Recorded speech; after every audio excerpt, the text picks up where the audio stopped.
ঘটনা ঘটেছিল, আমি বাড়িতে গিয়েছিলাম, হঠাৎ একটি সাপ বেরোয়। সাপটাকে দেখতে পেলাম কিন্তু কামড়ানোর দাগ পাইনি। বুলবুলিতে আসলাম, বুলবুলিতে এসে আমি ডাক্তার দেখালাম, তো ডাক্তার দেখে বলছে হ্যাঁ কামড়েছে। তো এবার কামড়েছে, তো ওই একটা ইঞ্জেকশন দিয়েছে, দিয়ে ভর্তি কিন্তু নেয়নি, সঙ্গে সঙ্গে ট্রান্সফার করে দিয়েছে মালদা। এবার মালদাতে আমি গেট থেকে ঢুকতে কাগজপত্র করে রেডি করে উঠলাম উপরে।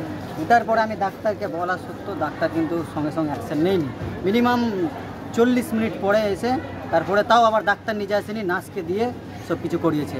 এই ডাক্তারের জন্যই গা ফেলাতে জন্য মারা গেল, নাহলে কিন্তু আজকে মারা যেত না। কি ডাক্তার কেন আসবে না? কিসের জন্য ডাক্তার হয়েছে? নার্সকে কেন পাঠাবে? এমার্জেন্সি রুগী ডাক্তার আসবে। কতক্ষণ চিকিৎসা চলেছিল ওখানে? চিকিৎসা কতক্ষণ চলেনি, স্যালাইন দিয়ে দিল, দিয়ে চলে গেল। দুটো দু হাতে ইঞ্জেকশন দিল, আর স্যালাইনের ভিতরে কয়টা 8-10টা ইঞ্জেকশন দিল, দিয়ে টাঙিয়ে চলে গেল। দ্বিতীয়বার স্যালাইন শেষ হয়ে গেল, আমি বললাম যে দেখেন এরকম স্যালাইন শেষ হয়ে গেছে। বলছে বারবার দিতে পারবো না, সকালবেলা দিব। আপনারা তো সঙ্গে সাপও নিয়েছিলেন, দেখিয়েছিলেন?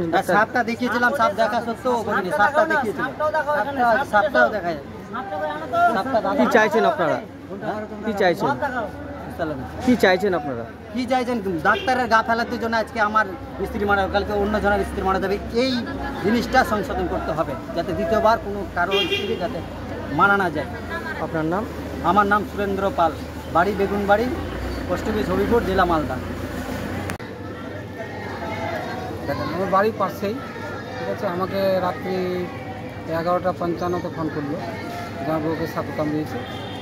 তারপরে আমার গাড়ি আছে, গাড়িতে করে বুলবুলিতে নিয়ে আসলাম, বুলবুলিতে নিয়ে এসে ভর্তি করা হলো। ওখানে একটা ইঞ্জেকশন দিল, স্যালাইন দিল। সুস্থ ছিল, তখনও সুস্থ ছিল, 12টা যখন দেখলো সুস্থ ছিল। তারপরে ওখান থেকে অ্যাম্বুলেন্সে মালদায় পাঠানো হলো। মালদা আসার পর আমি জানি না, ওখান থেকে আমি বাড়ি ব্যাক করি। তারপরে কি শুনলেন এখন? সাপে আদৌ কামড়িয়েছিল কিনা এটা জানি না। ও বলছিল যে সাপে কামড়িয়েছে, কিন্তু এটা আন্দাজে বলছে সাপে কামড়িয়েছে। সাপটা ধরেছিল কিন্তু সাপের কোনো চিহ্ন ছিল না, কোথায় যে কামড়িয়েছে তার কোনো চিহ্ন ছিল না। হ্যাঁ, উনি মারা গেছে, রং ট্রিটমেন্ট হয়েছে, মানে সদরে হোক আর বুলবুলি হসপিটালেই হোক, রং ট্রিটমেন্ট হয়েছে। মারা গেছে জন্যই মারা গেছে।